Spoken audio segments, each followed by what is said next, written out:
So you're done with high school, you go to campus, and there's something that caught my eye while researching for this episode. You mentioned in a certain interview that Zetech University was your university of choice all through. My name is Florida Korir. I am a software developer, an author, and also a chess player.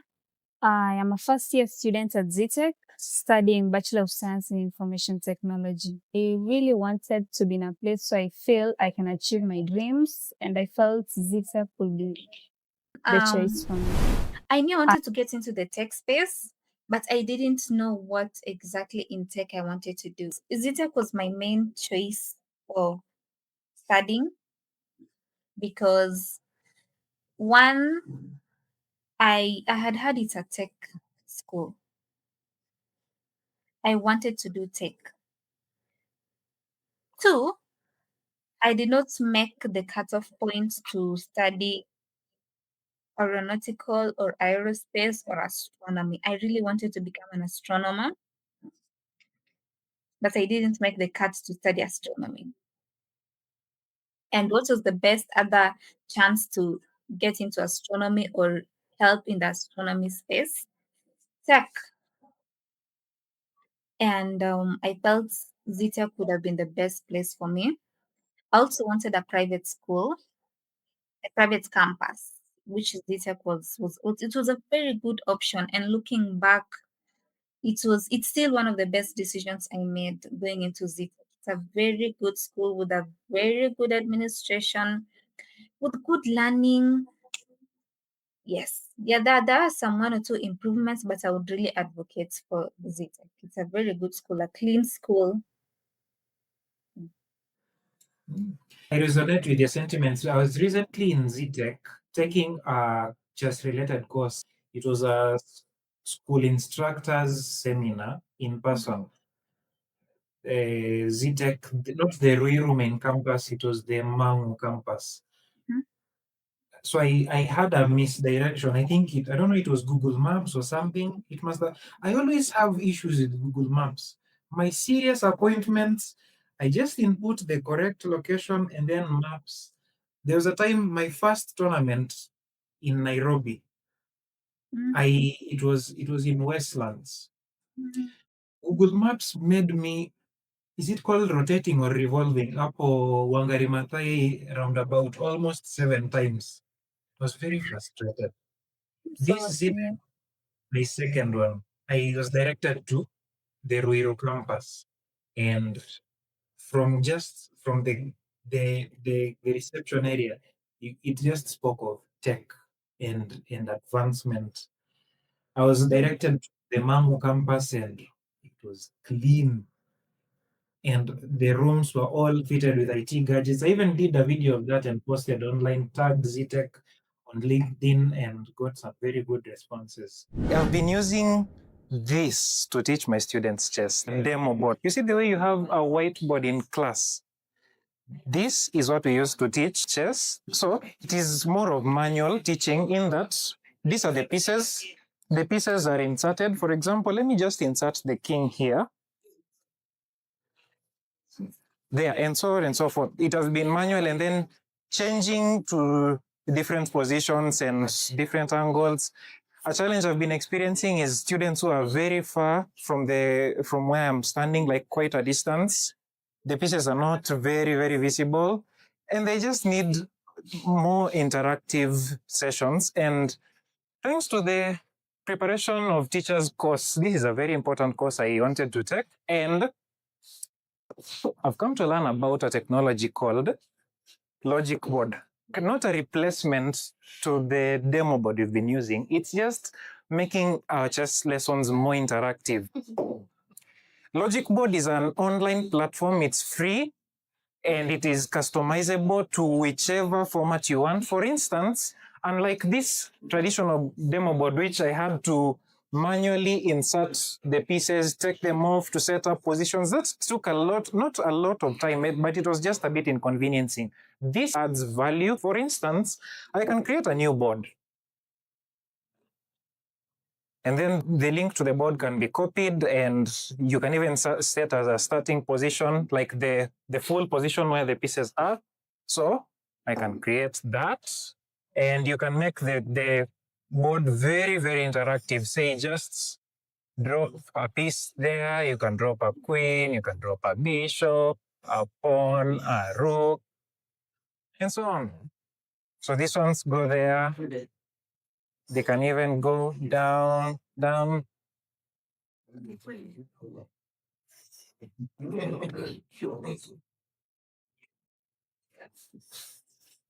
Now, this is what any other open source chess interface offers. Logic board offers you one more thing. We need to ensure the learners have understood niche concepts like how the pieces capture, how they move, and giving exercises, not complete games. That's where the mini games comes in. This is how we do it. Let me show you. So you go to the menu, games. Logic board, I'm telling you, it's so customizable. Mini games, you can see progressive chess, pawn game, disco duel, officer capture, my kingdom for a horse. We select which one? Disco duel. And there's an outline of how to go about that, still customizable. And this one, you can also change the rules a bit to fit the lesson, tailored in a way. You can even create a link for that and share it very quickly, scan the QR code, and among others. This is just a snippet of what Logic Board offers. There is so much more. But in as much as it is online and the sessions are more interactive, we were taught to also consider online safety in a topic that is called safeguarding for the children, because with the online world, there is only so much we can be safe from. So there's always need to put safety first. So imagine integrating technology and chess, value addition, faster learning for our learners, and the lesson becomes more and more interactive. And that is made very possible through Logic Board. So that was how I appreciated the fusion of tech and chess. We used some softwares, and all the rooms we used to integrated with IT and very high speed internet connection. I think for my masters, I would consider Zetech as an option. Yeah. While in Zetech, I recently saw you were selected to be a finalist representing Kenya in a Pan Africa event. Before I come to that, you have also honed your skills in robotics. How was it? How was this experience with Zetech? Then you can transition to the Pan Africa event. It didn't start at Zetech. Robotics began right after high school. There was this competition called Fast Global, Fast for the first one, the first global competition, and it was being held in Geneva, Switzerland. And I applied, and luckily I was shortlisted. And basically, this robotics competition is each and every country in the world is sent a robotics kit by the organization. To ensure fairness, all robotics kits are the same. You are supposed to build a robot related structure. And with that robot, you are going to compete you're going to compete with it in a designated country which has been selected. Back then, 2022, it was in Geneva, Switzerland. We got our kits, we were 10 students, began learning how to the hardware parts of the robots, and also there's a software part of it. I understood quite early that I was not really much into the technicality of the hardware, but I really loved the software part of coding. We went for the competition in Geneva, and we were lucky we got a medal too over there. But what stood out for me was one, the connections that I got from that place, the friends you met and the people you interacted with from different areas, Iran, Iraq, Grenada. You didn't even know some countries exist, but you knew about it right then. And all those people are your age mates. And then number two, it was teamwork and collaboration. This competition was designed in a way that you work in teams of three, and you compete with other teams of three to collect some balls using the robot you have made inside a pitch. The teams that collects most wins.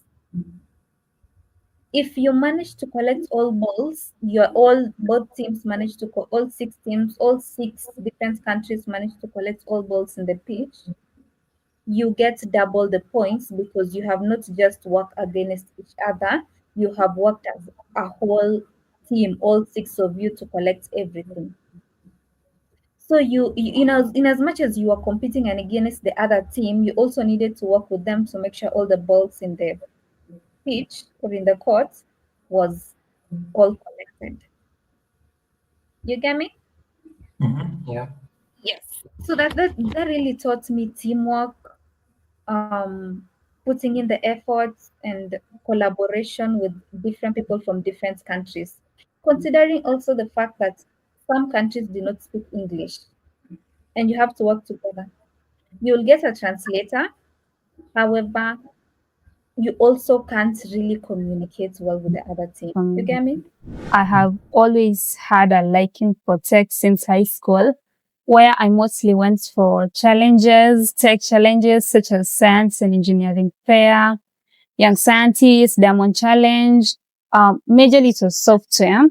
So through Y.Sc, where I was a winner, I applied for First Global, and luckily I was shortlisted to represent Kenya in Geneva from 11th to 18th October 2022 as a robotics team member. Robotics is majorly about creative thinking, design, and building something using materials that can be able to solve the world's biggest problem with our country's problems. I'm going to play a game. So, over 180 countries in the world are going to participate in a robotics challenge hosted by First Global, which is an organization based in the US that hosts robotics challenges in different parts of the world each year. They host robotic challenges to highlight different problems that the world undergoes. This year's theme is climate change, where we are talking about the carbon in the atmosphere, how we can reduce the emissions of carbon in the atmosphere, and what we can do to eliminate the carbon in the atmosphere. There's an open space where balls are thrown into the field. The balls are a representation of this carbon in the atmosphere. Then the robots are supposed to collect the balls and shoot them at a particular point, at the middle of the field, and this point is a bit raised. So basically, each country is supposed to build a robot that is effective to do the job that I have said. It's supposed to be better than your opponent. Build something that will collect the robots as fast as possible and shoot as fast as possible. Zetech is quite welcoming. It's such a welcoming place to be at, and more so, since I joined at Zetech, I have been introduced to various innovation hub where I have learned a lot more about software and hardware of robotics. I see myself to have solved the world's biggest challenges or be part of the solutions of the world's biggest challenges, owning something of myself and basically rich and playing chess. Yes. My message to young and upcoming innovators is you have to work hard, really hard, because software and hardware parts of robotics and tech in general is not that easy. From Zetech to the world. Zetech University. Invent your future.